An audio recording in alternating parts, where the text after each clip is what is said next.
নমস্কার, শুভ সকাল বন্ধুরা। কেমন আছেন আপনারা সবাই? আশা করি ভালো আছেন। আমি সুপর্ণা, আমার এই ঘরে বাড়ি চ্যানেলে আরও একটা নতুন ব্লগে আপনাদের সবাইকেই স্বাগত জানাই। আজ হয়ে গেল রবিবার, তো সবাইকে জানাই হ্যাপি সানডে। আজকের দিনটা সবার খুব ভালো কাটুক। তো রবিবার মানেই হলো ছুটির দিন, আর ছুটির দিন মানেই হলো কাজগুলো একটু ধীরে সুস্থে করলেও হয়।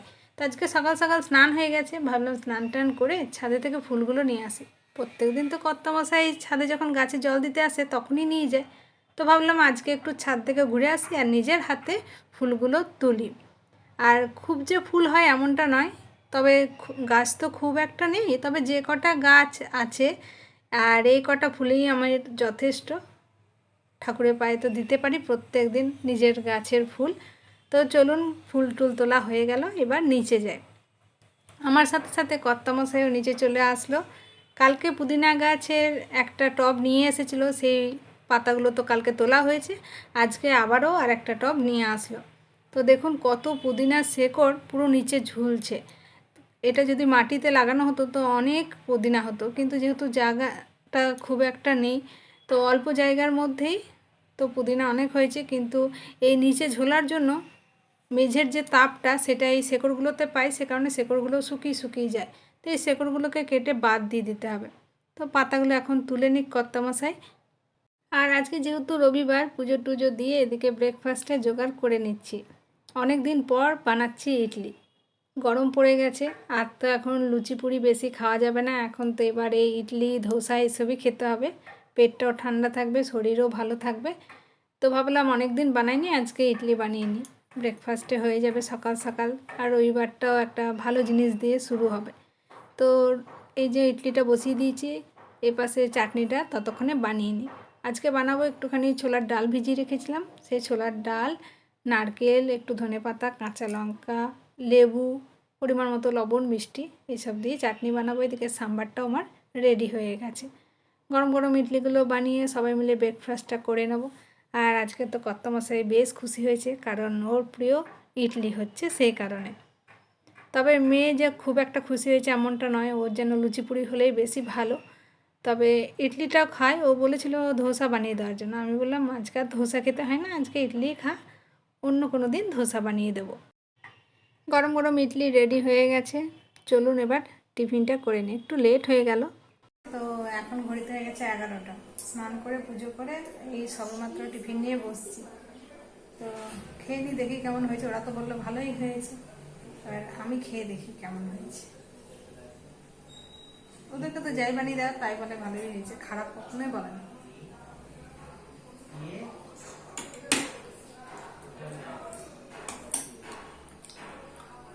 মোটামুটি ঠিকই আছে, চলে যাবে। প্রত্যেক রবিবারে লুচি পুড়ি এবার ভুলে যেতে হবে, যেহেতু গরম পড়ে যাচ্ছে। আর তো ভাজাভাজি বেশি খাওয়া যাবে না।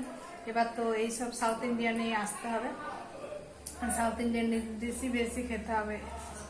তো চলুন টিফিনটা করে নিই। রবিবারটা সবার ছুটির দিন হলো, আমাদের মনে হয় গৃহবধূদের ছুটির দিন নয়। সেদিন যেন মনে হয় বেশি কাজ থাকে অন্য দিনের চেয়ে। সকাল সকাল টিফিন বানানো, টিফিনের আবার অনেক ঝামেলা, কেউ বলবে এটা খাবো, কেউ বলবে ওটা খাবো। টিফিন বানিয়ে টিফিন খেয়ে আবার রান্নার জোগাড়। তো যাই হোক, রবিবার মানে একটু ছুটির দিন, মনে হয় যেন একটু বসে বসে কাজগুলো করি, সেই করে অনেকটাই লেট হয়ে যায়। তো আজকে লাঞ্চটা বানাতেও অনেকটাই লেট হয়ে গেছে। প্রথমে তো দেখালাম একটু ওলকপির তরকারি বানিয়েছি, আর হচ্ছে পোস্ত, আলু পোস্ত। আমার আবার সাদা আলু পোস্তটা অতটা ভালো লাগে না, সেই কারণে একটু কালারিংয়ের জন্য দিয়ে দিয়েছি টমেটো। মেয়ে আবার শুধু আলু পোস্তটাই বেশি পছন্দ করে, কারণ টমেটো আলু পোস্তটাও খেয়ে নেয়। তো যাই হোক, এদিকে রান্নাবান্না আমার হয়ে গেল। ঘড়িতে এখন হয়ে গেছে 1:30।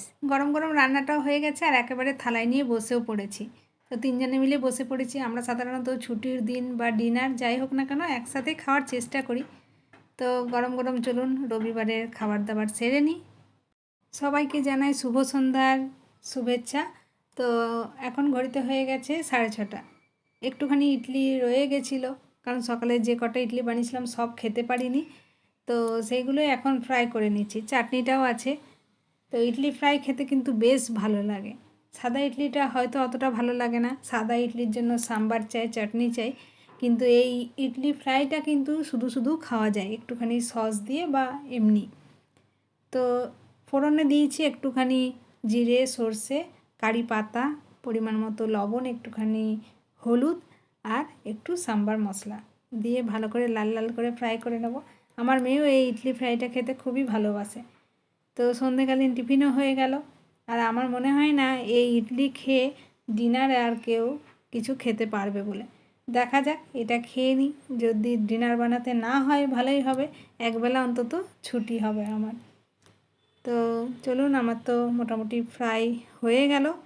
এবার ইডলি ফ্রাইটা খেয়ে নিই। আর আজকের মতো ব্লগটা এই পর্যন্তই রাখছি।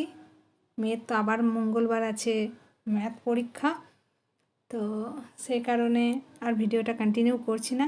আজকের এই ব্লগটা আপনাদের কেমন লাগলো কমেন্টে জানাবেন। আর ভালো লেগে থাকলে একটা লাইক করবেন। আর আমার নতুন বন্ধুরা চ্যানেলটাকে সাবস্ক্রাইব করে দিয়ে আমার পাশে থাকবেন। আবারও খুব শীঘ্রই ফিরে আসবো নতুন একটা ব্লগ নিয়ে। আপনারা সবাই সুস্থ থাকুন, ভালো থাকুন, সাবধানে থাকুন। দেখা হবে খুব শীঘ্রই পরের একটা ব্লগে। Bye, good night.